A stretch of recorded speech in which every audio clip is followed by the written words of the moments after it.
Welcome to the Martin Bailey Photography Podcast. It's November 21, 2016, and this is episode 550.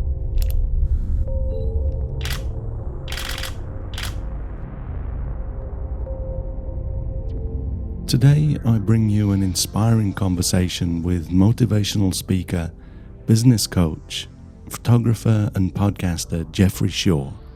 If you're not already listening to this on the blog, then you can find the links that we mentioned during our conversation at mbp.ac/550. So I hope you enjoy this conversation with Jeffrey Shaw. So Jeffrey, welcome to the show. Well, thank you, Martin. I'm glad to be here with you. Me too. It's been an insanely long time since we first discussed this happening. So I'm glad. I know that I probably surprised one of your employees by getting back to him about a year after the original email, and things have just been crazy here, and I know that they are for you. So thank you very much for making the time to talk with us today. My pleasure. I'm glad to. So let's see. Tell us a little bit about yourself. Give us some background. You know, who is Jeffrey Shaw? Isn't that the question? Jeffrey Shaw is always, as Jeffrey Shaw is always trying to figure out who Jeffrey Shaw is. Yeah, that's just an ongoing process. But, I am a photographer, have been for 32 years, still am, although at a much less scale, doing far fewer shoots than I used to in my peak years, because I'm really focused on building my coaching practice, which I've been business coaching other creatives in business for about 7 years. I have a podcast. I do a lot of speaking, writing. I just turned in my first book manuscript to an editor. That'll be out next spring. So Jeffrey Shaw, I guess you could say I'm a guy that does a lot of things. And yet for me, one of my favorite quotes, it happens to be one of my own, but it keeps me grounded, is that when you know your core purpose, you can wear many hats and they'll hang on one hook. And that holds it all together for me, because I do believe us creatives are capable of doing a lot of things and doing a lot of things well. I personally hate the phrase "jack of all trades, master of none." I think that's such a deep insult to us creatives, because that's to say that our reservoir of creativity is limited. And when we take a cup from one part of the reservoir, the other part is less than. And I just don't believe that's true. I believe that we have an unlimited capacity to create, just like we have an unlimited capacity to love. We don't divide when we have multiple children, when we don't split that love up, it grows. So, I'm a guy that tries to live my life unlimited by typical life standards, that we should do one thing, find a niche, and all those things. I'm saying, well, that's just not what it feels in my heart as a creative person. So I live my life that way. Wow, that's a supercharged intro for you right there. It's I can tell this is going to be a good conversation. So, you mentioned stuff there, obviously, that resonates with me as well. I think that it's not only fine to be a master of many things, but I think it's a necessity in many ways, if you're going to live the sort of life that you're living. And, that anyone, I think, entrepreneur or creative entrepreneur, or what, all of the different things, the terms that we throw around, if you're going to try to make a living like this, you definitely have to do a lot of things and do them well. So yeah. And to that point, just from a pure practical, again, at my heart, I'm a business coach, and I'm a business coach because I love to see creatives win. And in my 52 years on earth and 32 years in business, I don't think there's ever been a better time for creative entrepreneurs, as you say, or creatives in business. I don't think there's ever been a better time for us to win. And that became kind of a big awareness for me several years ago. And I said, man, there's a shift in the world. The world is suddenly people are practicing yoga and embracing, Eastern philosophies and everything. I've been in business so long, and how it shifted from the 80s to current in the last several years. I just feel there's a huge energetic shift where people were wanting to do business with people that were more authentic and transparent. And that is by nature who creatives are.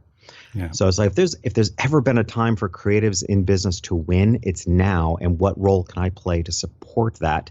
And having been, in my own opinion, ridiculously successful as a photographer, it took me by surprise. So, I felt like I had something, I had information that I had to give back and help other creatives in business also do phenomenally well, because this is our time. And but a lot of what needs to be said and heard is different than the way business has been for the past 30 years. So I think we needed a different way of being in business.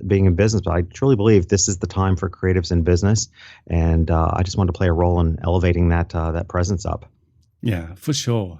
I think you hear people with their sob stories, and it's really hard to get paid these days to do things in the traditional way. And for sure that there are less traditional photography jobs where you make your living directly by making photographs. They're still there, and as you're saying, well, your work as a photographer has obviously been really sort of attested that. But I think that there are many people that are finding, like, for example, photojournalists, they're being let go across the world because the newspapers are using iPhone shots and just pretty much anything that they can get for free from the general public now, because of course everyone's a photographer. But I think that there certainly is a chance that this brings, and I think as you say, the world has changed. I could never have done the sort of work that I'm doing now, running tours around the world, selling prints to all corners of the world, ebooks, all of the various things, sort of pies that I've got my fingers in. None of it would have been even possible 15, 20 years ago. Right. To your point, so the media, here's I think like a key point for people to understand. The medium may change, but you're still the creative. Yes. Right. So what's changing is, it's not that creativity is dead. It's not that being a creative in business is impossible today. It's just being aware that the mediums have changed. So the photojournalist, that was his medium. That's changed. How else can he or she apply that skill set? Right. And for me, again, I play a variety of roles in every single day that are quite diverse, but they're all the different mediums. Right. At my heart, I'm still somebody who believes in creating things, whether that's creating a business or creating a photograph. That's at my heart. And I like to create experiences for my coaching clients and create their businesses. So, again, for someone like me who's been in business for more than 3 decades, what you realize that the mediums can shift and need to shift because roles change. But your most powerful resource is what you can create. And I actually think it's the most practical business model moving forward. I would be nervous to actually do just one thing today. Oh, for sure. Right? Because if that medium shifts by the way the world changes, that's when you become irrelevant. So I'm a huge proponent of a multiple income stream business model. Yeah. Yeah. And I guess we should also touch on there then that it's good to develop some passive ones as well, so that you don't have to actually be reaching out and grabbing each dollar that comes in the door. I sell ebooks. I've got a various number of things that sort of sell while I'm asleep, and they certainly help to keep the roof over our head. So yeah, developing lots of different streams is definitely the way to go. Yeah. And at the end of the day, there's passive income streams. I have an online course. I mean, things like that we create. I was asked on another podcast, somebody asked me what has been the source of your biggest business decisions? And this was a very practical business show. And I know he wanted to hear something very business-like. But I had said, honestly, what has led all my business decisions has been the life I wanted to live. I've always looked at lifestyle first. Yeah. And, I'm, if you can create some kind of a passive income that is not trading time for dollars, because that becomes a draining business model. So to me, the question always comes down to how can you be at your best? And financial struggle stifles so much creativity, and it stifles so many people's lifestyle. Yeah. If you can just create that passive income or something that gives you that base, so you're beyond the worry at least. If not, many people just kill it with online courses and make a lot of money. But to be able to create a lifestyle that gives you the emotional freedom to be at your best creatively. Or for me as a coach, I want that level of stability and foundation, financial income foundation, so that I can give of myself more for my clients. You can't coach somebody in their business if you're worrying about your own struggle. Exactly. Right. Yeah. So, yeah. I've only been, my business is now we're in our 7th year. It's 6 full years into the 7th year. So nowhere near the length of time that you've got under your belt. But when I started this business, I left a really good job on my own terms, and I'd got a little bit of money in the bank. Not a huge stash, but enough that I didn't have to worry too much about making a full year's salary in my first year. And I had a few setbacks, medical setbacks and things as well. But the long and short of it was exactly what you're talking about.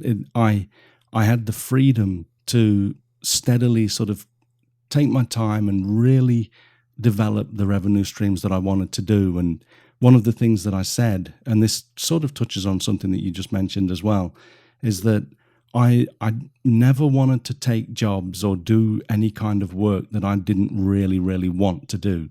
And I think when you start to have to take work for the money, rather than take it because you want to do that particular job, then I don't think you do as good a job of the work anyway. And you sort of resent it. And say if you're taking less money than you think you're worth, you don't do quite as good a job because you feel you get all down on it. But I think that when you do work that you really want to do, you knock it out of the park with every job that you do or with every project that you work on. And so that was really important for me. So both of those things. Yeah, go ahead. Sorry. That's what I was going to say. I love that, because that's actually one of my biggest teachings, and something I'm really focused on creatives in business more recently than ever before. In that, because I look back at my 32-year career as a photographer, and I can say that, and I by the way, just give a little background if you don't know it, but I worked with a very affluent clientele as a family photographer. So I did portraits of families and children on location at their vacations home, beach homes, their mansions, their yachts, et cetera. So I had a very particular clientele. Yeah. And looking back at my career, and again, I was 20 years old. So there was 22 when I started serving this clientele.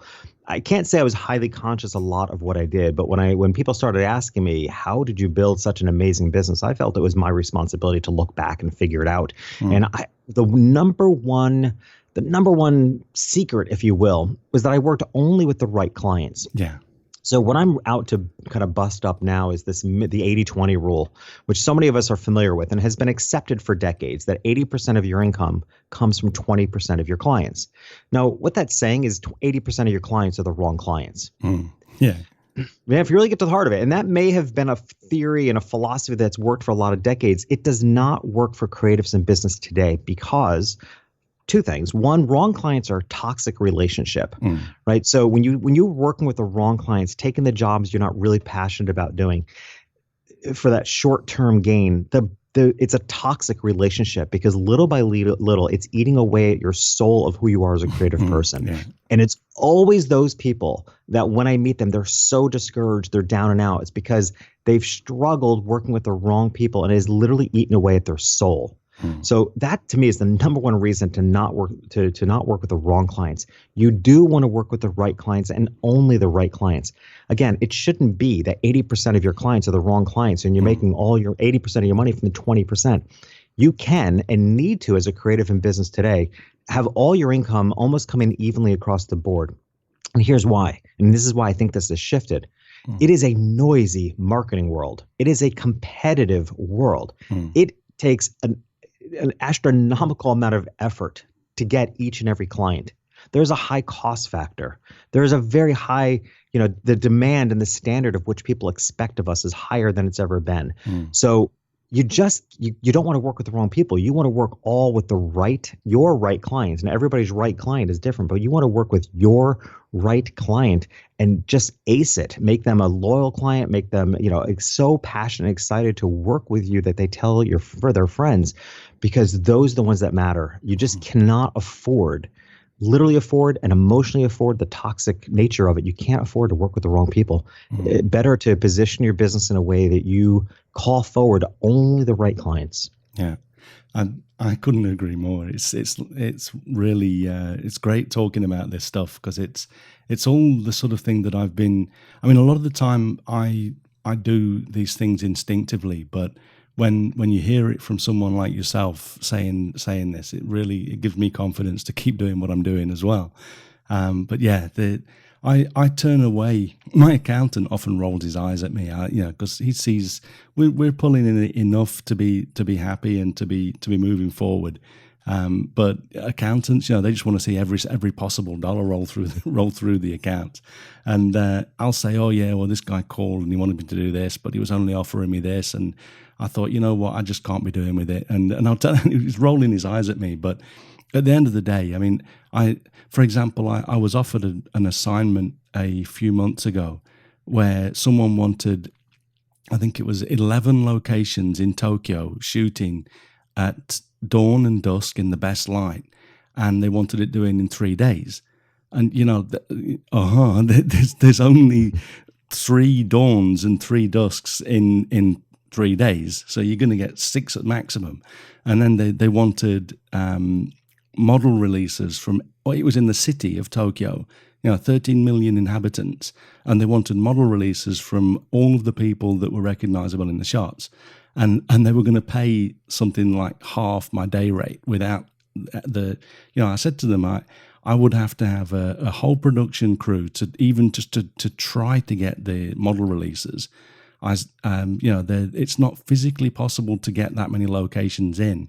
And I didn't go too far overboard on telling them why I couldn't do it, but I just said, you're going to have to find someone else.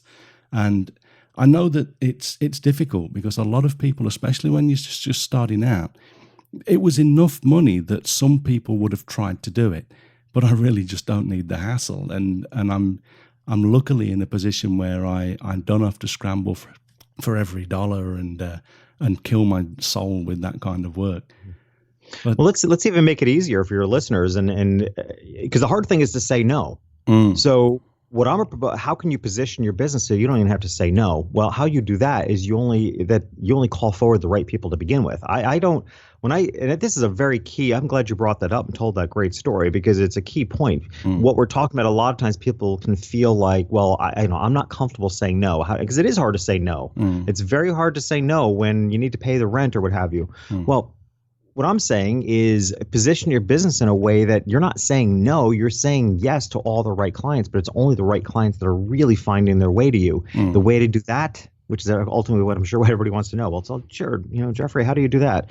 Branding, right? I mean, but branding on a much bigger scale than people think of it. Branding today is not your logo, and yes, it is those things. That's brand image, but underneath that is your brand essence. Like, what is the meaning of what you do? And it starts from our inside. What do you want to stand for? And how do you bring that out? What's the difference you want to make in the work that you do as a photographer? Make that difference really identifiable to your right client, and then by brand is all encompassing today, in my opinion. That it requires alignment of everything from, yes, your brand colors, your brand logo, but it has to be, everything, the text on your website, the look of your website. You have to pick the lane. What lane do you want to be in? High end, middle, low end. Pick the lane that you want your business and your ideal client to be residing in, and then own that lane, and then line everything up. The image. So one thing I do is I often tell people, you have to look at the huge split between, what's the lowest end business you can imagine, a dollar store. Understand that dollar store. How does it look, feel? What's the merchandising? How are you treated? What does the staff look like? Really, go there, and then go to a super high end store and experience that. and study the differences. And you'll see the differences between the extreme high end and the extreme low end is dramatically different in merchant. Well, how the lane you choose to be in for your business, you want your brand to look like that. Your website should look like the merchandising if it was a brick and mortar store. Is it cluttered or is it clean? The text that you use, the words that you use, the colors, the fonts, your pricing. Pricing is a huge psychology. You can't be a high-end business and then people go see your prices and you're selling things for $19.99. High-end psychology is rounded off numbers. Not even $9.99, like $999. No, $1,000. You're just straightforward and clean in the high-end business. Yeah.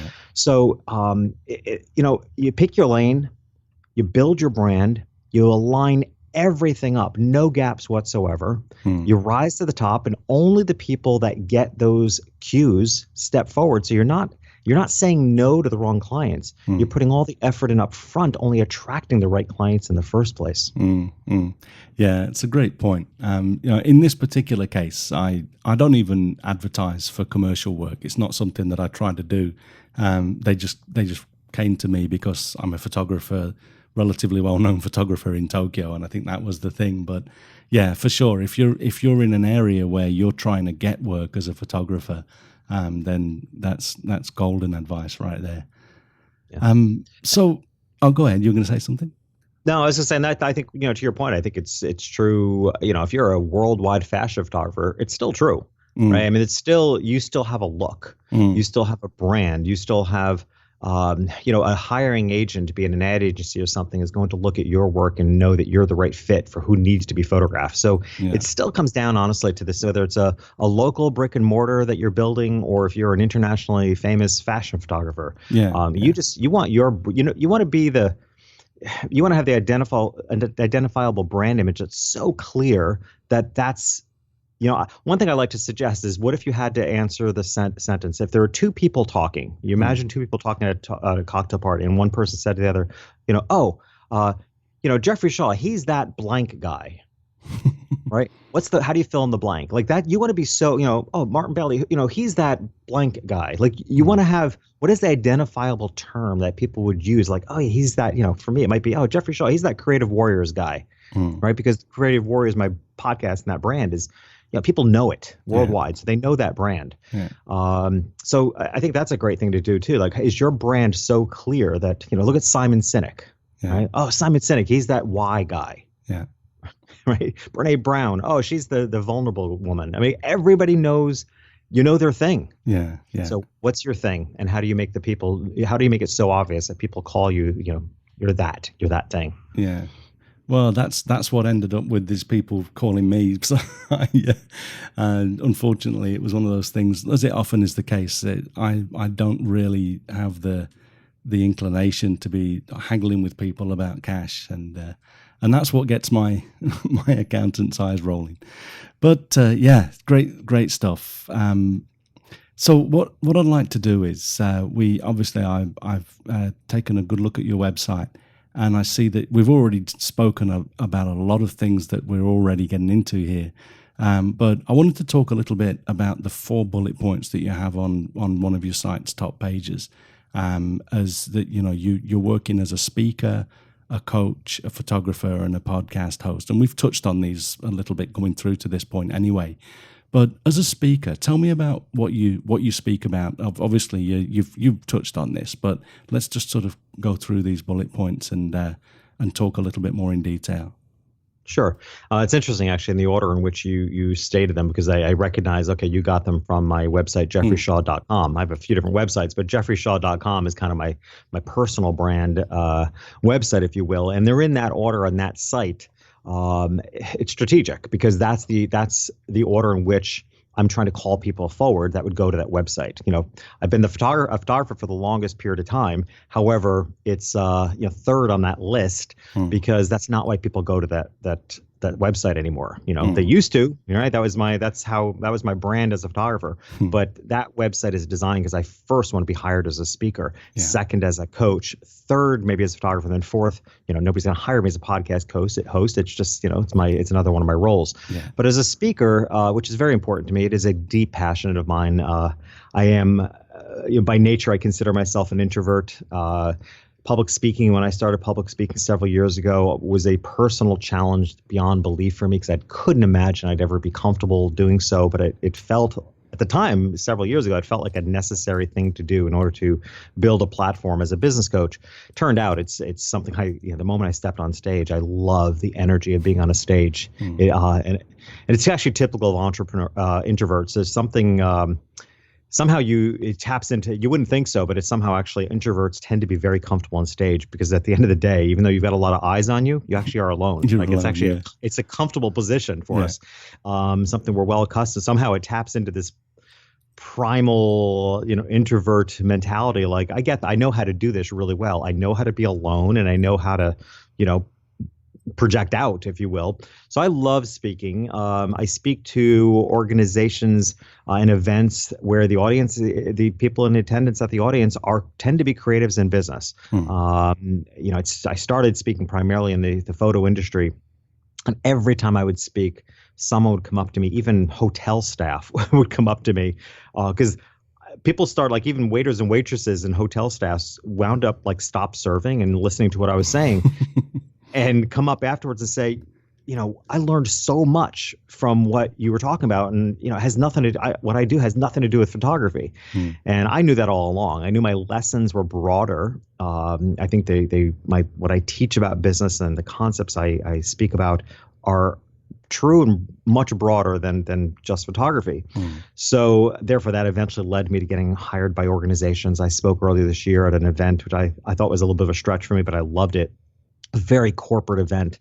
Everybody there was in the suit, a suit type of person, except for me. I wore a vest and a nice shirt because I don't do suits. But I also wanted to represent the reason I was there. This was a very corporate event that has been going on for years and was designed to help people make corporate transitions. You lose your job, you need to find another job. There's a lot of LinkedIn training, and I was there. I was hired to represent those that maybe lost their job, wanted to leave the corporate world, and were considering entrepreneurship. Right. And I love the fact the organization was giving this a try and hiring me as a risk because, it was always this corporate to corporate transition. And finally, they're waking up to the fact that a huge percentage of people that lose their corporate job or are leaving them aren't returning to that world. They're considering entrepreneurship instead. And that's why they hired me. So that's who I like to speak to. I like to speak. I don't have a corporate mindset at all. I like to speak to organizations and at events where people that have unusual businesses that just want to know how to make it in the world. That's what I love to do. Yeah. Wow. This is getting more and more uncanny as we speak. I'm a terrible introvert, and I can really understand totally what you're talking about there. Well, I was talking with someone recently, and we got talking about whether you get energy from other people or whether they take it from you. And if I go into the city, or if I spend too much time with people that obviously not people close, family and that's different. But if you have to socialize, he was saying that apparently if you get back from mingling with a lot of people and you feel deflated, then there's a good chance that you're an introvert. And if going and mixing with people gives you energy, then you're probably an extrovert. And Right. and I was saying, that I get my energy sapped when I have to spend too much time with other people. But I likewise, I'm fine if you put me on a stage and have me talk in front of lots of people. I'm fine with that. But there's one clause there though. I used to hate doing it in my old day job when I didn't really know the stuff that I was talking about. If I was, just because I was the head of a department, get told you've got to do a presentation on something, I hated it because my heart wasn't in it. But if you make me talk about photography or photography business and things that are related to what I'm passionate about, then I can talk until the cows come home. Yeah. And so, Can I clue in on something like that? Sure. That's such an important thing that you're saying there, because isn't it always that when we're true to ourselves, that's where the motivation comes from. And that is the challenge, I think, for most creatives in business, that they're trying to be in business by what they've heard traditional business advice.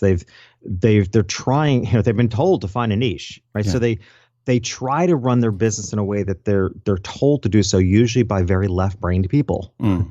And the difference is when you run your business, create your business from what it feels on the inside to you, intrinsic motivation always wins.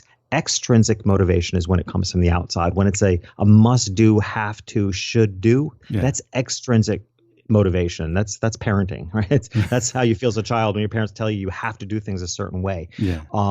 As adults, intrinsic motivation comes from within. What's meaningful to you? What's at the core of your heart? And you explained it beautifully. Like when you had to speak because it was a have to do, that was you were doing it for extrinsic motivation, such as responsibility. But now you can get on stage and it's exciting and fun to you because it's intrinsic motivation. It's coming from within.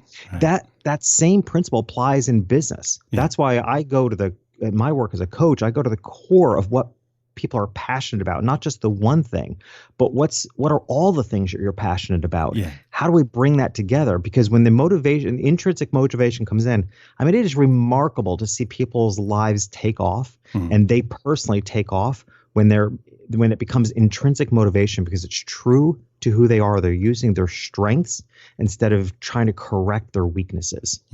That's suddenly their life takes off. Yeah. Wow. Yeah. It's reminded me. I'm going to get back to my accountant again. I was at my accountant's last week, and my wife was watching me talk about some of the experiences I just had. Where we were photographing whales breaching in Greenland, and this was like a dream come true for me. And she said afterwards that she loves to see me talking about those things because there's a sparkle in my eye and an excitement that she doesn't see that often. And I guess it's so true, doing things that you love. And not only being able to visit those places, because that to me is the core. And this is why I don't necessarily want to do or try to market myself as a commercial photographer. I don't take many assignments.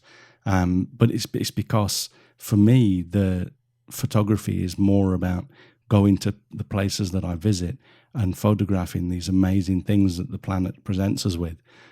So that's the sort of photographer that I'm building my business around, simply because that's the sort of work that puts the sparkle in my eye when I talk about it to other people. Well, we have to talk off mic about, you need to let your wife see the sparkle in your eye a little bit more. Yeah. Separate issue. Yeah. Just kidding. No. So that's brilliant. So let's move on. Coaching. Tell us a little bit about the coaching that you do. Yeah. So I do one-to-one coaching, which is how I started as a business coach. That was my first desire, because honestly, people were coming to me, asking me the question, how did you build such a successful photography business? And so, initially my work started one-to-one, which I still love and is still the base of what I think of myself as a coach. One-to-one coaching actually feels a lot like my photography business. Very high touch, a higher investment, very deep in the relationship. My one-to-one coaching is a minimum of a year experience. I also do a lot of group coaching, and group coaching really gets me jazzed. I'm finding myself doing more and more of it in different capacities. I have small groups of 6 that are called coaching circles.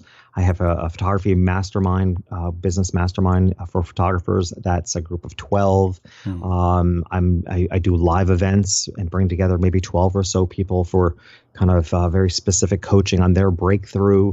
I have fallen in love with group coaching because there's a release of responsibility when you bring the right people together. Yeah. It's the whole mastermind concept, right? When you bring a group of people together that are all holding an intention of their own, right? Everybody there has an intention to improve their own business in their unique way. But collectively, the energy just rises at a whole other level. And as a coach, my job is to facilitate the energy, facilitate the conversation, facilitate the creation, but I don't have to have all the answers. Yeah. And I love what can happen. And we're holding a live event here in Miami Beach on November 4th and we're holding it here in our home. For a group of 12 people. And I love that experience. And I've actually found for me, it's actually one of my sweet spots to create in the moment rather than to have planned creation, which is what speaking is. Speaking is you're creating a shift and a movement and a learning for people that's planned and rehearsed. However, this group coaching, because there's all this other energy and ideas floating, it's a completely unplanned creation, and it taps into a very fundamental side of who I am as a creative. I tend to fire on all cylinders in that environment, so I'm doing a lot more of that. Let's see. I also have, I mentioned an online course, which I not only love the course, but here's what I really love about having an online course, which, by the way, was the biggest stretch for me, because I am by nature a really high touch person. That's how I function as a photographer and a one-to-one coach for so many decades. Having an online course, it was a stretch and a challenge for me, because I wanted to create, and we did create, an really, really good course. The challenge is in marketing it. How do you get people to find it and buy it? And the big shift in my mind came when, again, talk about intrinsic motivation. All right, this is a good example. So the extrinsic motivation to sell this course was because I wanted it to be successful, and I was looking to prove something to myself, that I could be successful with an online course, and it was moderately successful. The big shift for me came when my motivation changed to an intrinsic motivator, which is I am fascinated by the challenge of building a relationship with people that have no idea who I am anywhere in the world right now. Right? There are people all corners of the world who are on Facebook. We run a lot of ads on Facebook for the course, for my masterclass, for free content that I give out. And there are people in all corners of the world, including Tokyo, that find this stuff. I have no idea that they've started the relationship with me, because I don't know that yet. And then little by little, you deliver enough value to them that they keep stepping closer a little bit at a time. And then you build a relationship of trust such that they then will pay for your course. Because prior to then, and I think this was a big shift for me, I don't consider myself as someone who has at all an attitude of entitlement. I've worked really hard for everything I have. However, it's easy to have a subconscious attitude of entitlement, like you deserve people's business. And at the end of the day, we do not deserve anyone's money. They have worked really hard for that. Yeah. They've worked, whether it's $20,000 or $500, they have worked really hard for that money. You're not entitled to it. You have to earn it. Absolutely. I love the challenge of, and I worked with an affluent clientele. I worked for it, but it wasn't hard work. I mean, they had so much money, they were laying it down easily. I love the challenge. This online course is a much, much lower price point than anything else I do. And yet I love the challenge of that it's up to me to earn their trust in order for them to choose to purchase that course. And when that became my true motivation, the intrinsic motivation to build relationships, the whole thing shifted. Like suddenly, I was having a better experience with it. It became more successful. People seem to, because it also involves a fair amount of live coaching with me. So I get to interact with people that buy the course.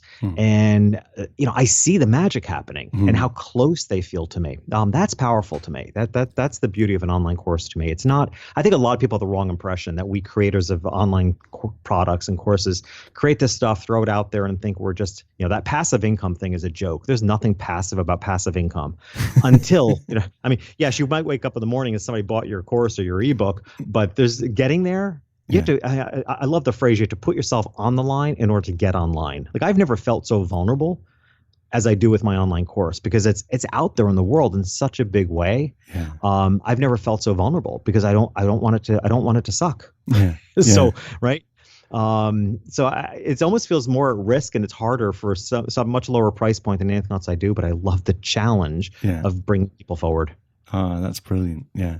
So is this, you mentioned earlier your Creative Warrior Unleashed course. Is that the one that you're talking about? Yes. Yeah, it is. Yeah. It's I took the process, if you will. I after years of one-to-one coaching, I identified a certain process that people were going through. And I for example, I refer to the beginning of the process for most people that I coach one-to-one, which is also the beginning of Creative Warrior Unleashed, is kind of taking the lid off. So many people that come to me initially have been stifled. Their creativity has been stifled. The way they do business has been greatly stifled because they've listened to old fashioned bad business advice, such as find a niche, pick one thing to do, do things this way. So first I had to kind of take the lid off and open them up, because in there is all this incredible creative chaos that's beautiful. And from that, then we can pinpoint, now that we've played with the chaos, what can we do with that? What's in common? What's the thing what makes your perspective in the world unique? Because somebody said of me recently that I'm masterful at seeing people's marketability. And it's true. I mean, I can get into the woo-woo stuff as much as anyone, do all the soul searching. But when I really, really get excited is when I see what's marketable in someone. Because that means it's a gift to the world. It's like, okay, now it's not just about you. Now what you've got, or what makes you unique, and your unique perspective is marketable. Yeah. Now we can spread. Now it can go viral. Let's make that thing work. So then the second step or stage that I noticed in my one-to-one coaching, which again is part of Creative Warrior Unleashed, is once we know that thing, that's when we build the brand. We create what we call a standout statement, which is kind of the modern day slogan, but much more intuitive because it comes from inside. Slogans come from the head. A standout statement comes from the soul. Like, what do you want to stand for? How is that going to stand out so that your right clients recognize you as being the only one that can serve them and serve them, and price is irrelevant. So, and then the course concludes with very practical advice, like how to build a website for a creative in business. What motivates people? What inspires people? Very specific business practices. So it's a whole flow. So what I did is I took the best of what the process I was doing as a one-to-one coach, and took a year to develop, and we brought it in. I hired a professional e-learning organization to build the platform, which is videos and worksheets, and then we just kind of summarized that process into a self-serving course. It's kind of go at your own pace. People purchase it, and they can go through the course at their own pace, whether that's 30 days, which some people in 30 days you can actually completely change your business, or you can take, it's yours forever, so you can take as long as you want. The key component of it, though, is when people join Creative Warrior Unleashed, there's 6 months of live coaching. Every Tuesday we have a group call for everybody that's in the course. Oh, that's valuable.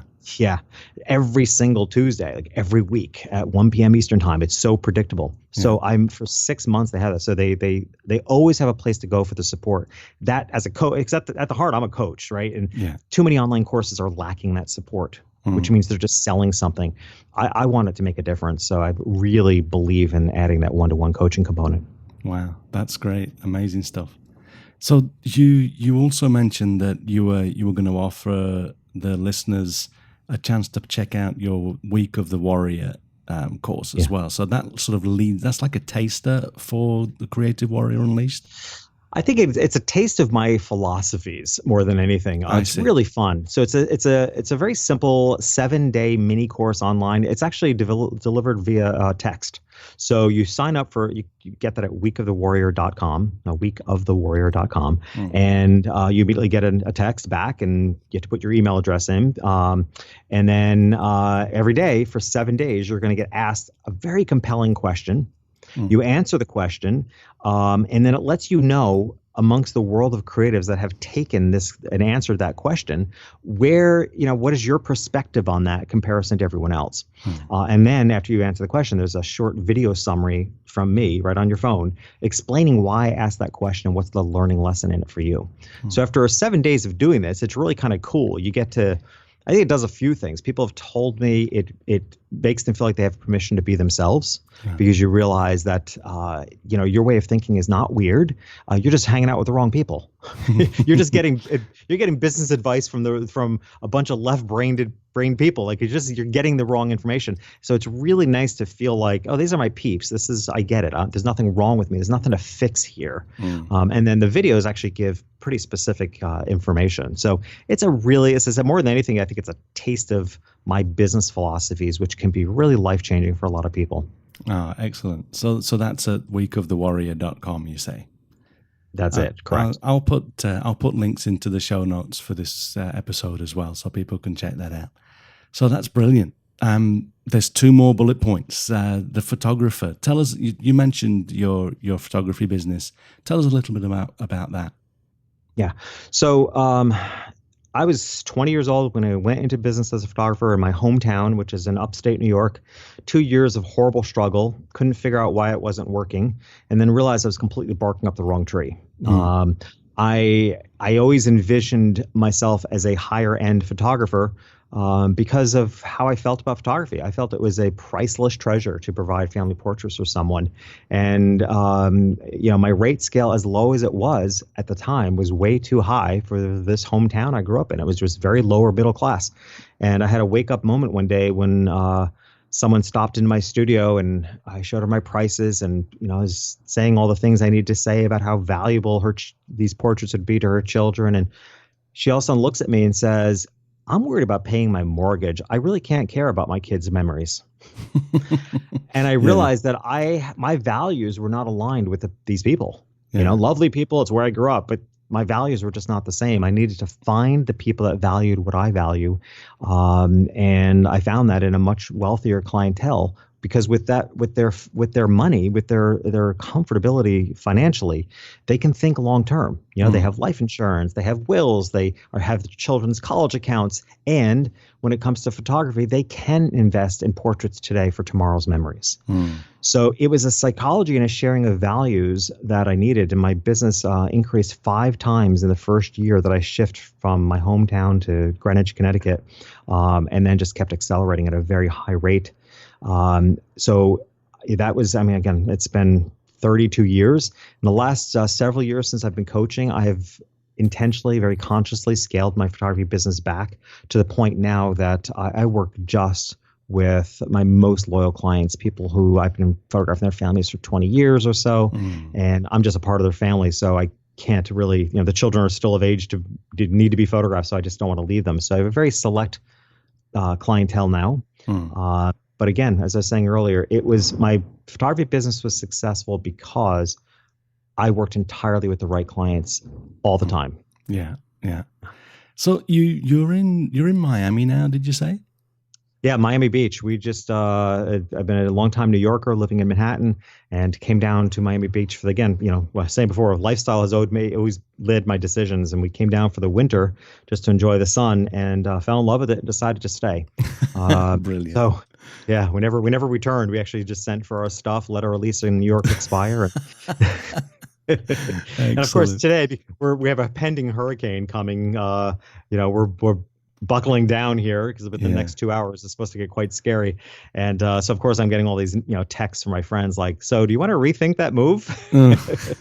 I'm like, nope, not at all, because every other day of the year it's paradise. Yeah, wow, brilliant. I love that sort of thing. I made a decision to move to Japan following an interview on a Monday afternoon. And I arrived the following Saturday, and it changed my life. It's just, those sort of things. You have to be impulsive sometimes. It can often work out if it's coming from the right place. Most definitely. So the last one, your podcast. Tell us about that. Yeah. So Creative Warriors, the podcast, started as a fun personal challenge. I've always been a chaser. I've always been a super hard worker, and being a photographer on location, I was always everybody else's guest. I was always asking to use the bathroom. So I took it on as a personal challenge to start a podcast where I was the host, with the idea being, gee, I wonder if I'm worth coming to, right? Do I have, can I create something that's compelling and interesting enough that guests would say yes to being on and audiences would say yes to listening? And it was really a personal challenge of worth, honestly. It was like, instead of being the chaser, am I worth chasing after? And so I started it 2 years ago. It has been, again, crazy successful, much more so than I anticipated, although I didn't really have a long-term plan. I did have it's been 2 years now, and about 6 months ago, I had a wake-up moment where I realized, I can't really get out of this anytime soon. Like, I can't just suddenly stop doing it. It's become really popular. Yeah. It hadn't occurred to me that this was a long-term commitment, but again, that explains a lot of my relationships too. But so it's great. It's specifically, I have a whole team of people that help us choose the right guests. We seek some guests, and now we get sought out by more people who wanting to be a guest. But we have a very specific criteria for our audience. Although it's broad, I mean, we've done shows on well-being and nutrition, even though we're a business show, because creatives in business, they are their vessel. They need to take care of themselves. Absolutely, yeah.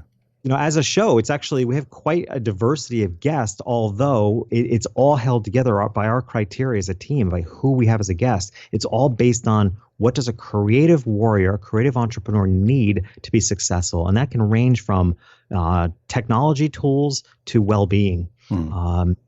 So we try to cover, all those bases, and we also try to, like yesterday's episode, very inspiring. This young guy came from a terrible background and rose to the top, and so we like to do inspiring stories as well. So whatever a creative warrior needs, and a creative warrior to me is somebody who's willing to put themselves out in the world and needs to that they have that grit, that inner strength, the spirit of a warrior. That's how we came up with the show. Like, I wanted to capture that person, the person who's brave enough to put themselves out there in business as a creative person. That's a creative warrior. Excellent. I love it. So I've got a couple of more things, and I don't want to keep you too long to get your all of your windows buckled down, or what is it, battened down and everything. So we'll try to move through these a little bit quickly, but I wanted to ask if you can think of one single breakthrough or turning point in your life that you can attribute to your success to. Wow. I'm a believer in a lot of turning points. Honestly, I think I appreciate the question. A lot of people ask it, but I actually think I also want to offer the hope that anyone's life can turn on a dime at any moment. Right. So I've had a lot of turning point moments from attending, workshops, training workshops as a coach, and just having a huge wake up call. But I have to say, I guess a big turning point for me was when I was really at the my mainstay was photography, very, very successful, very, very busy as a photographer. I was just starting to coach people. I'd gone to a 6-month coach training program, received a tremendous amount of training, kind of dabbling it on the side. It had a separate website, and I was really torn. I was at that point that a lot of creatives get in, where you're really torn because you're feeling like you're moonlighting on yourself, because we were told to only do one thing. And I was really afraid that my photography clients would find out I'm coaching, and that would make them feel like, I was trying to be a jack of all trades and master of none, and I wasn't going to be as good for them. So I felt like I was, in the closet, holding myself back, hiding things. And the turning point moment for me was when I gave myself permission that I did not have to do that. Where did that rule come from? Why am I buying into it? And instead, I was having a chai tea in my garden at my weekend house in Connecticut at the time. And I got up, went inside, condensed those 2 websites, and just said, I'm just Jeffrey Shaw. And Jeffrey Shaw is a photographer and a coach and a speaker. And if people don't like that, that's your problem. But I'm tired of the world making me feel like I need to split and divide who I am. This is who I am. Yeah. And that was a turning point moment for me, because I really embraced the philosophies that we've spoken about by having a multi income stream business and doing what I love to do. Excellent. Great stuff.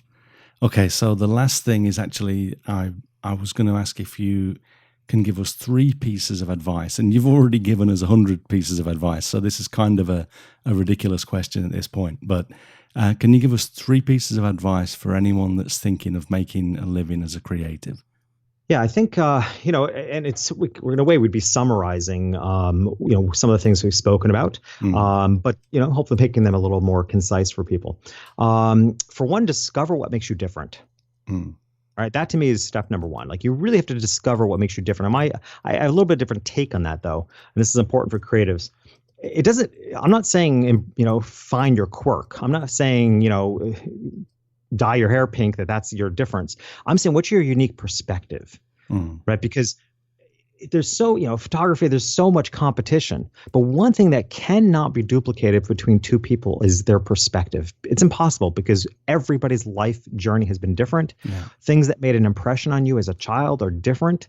So at the end of the day, the thing that makes us most different from one another is how we look at the world, what our unique perspective is.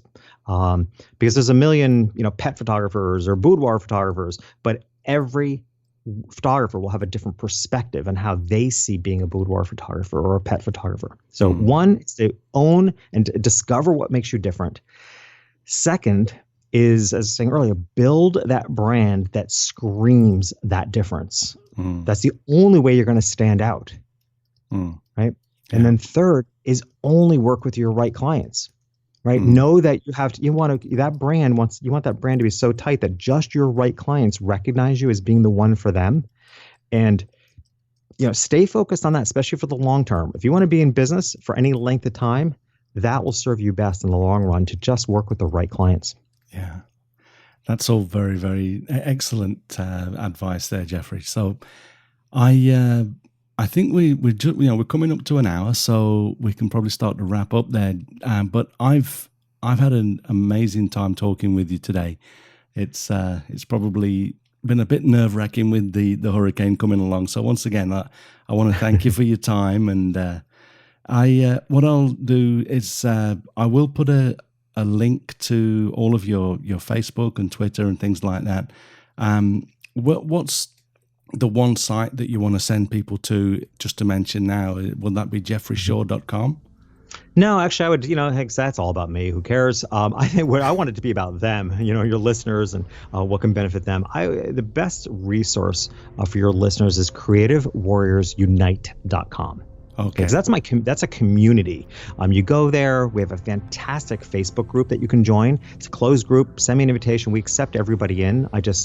Keeping it closed so we can also get people out if they try to spam everybody. Yeah. So, if you go to creativewarriorsunite.com, you can join our Facebook community. That's where the podcast resides.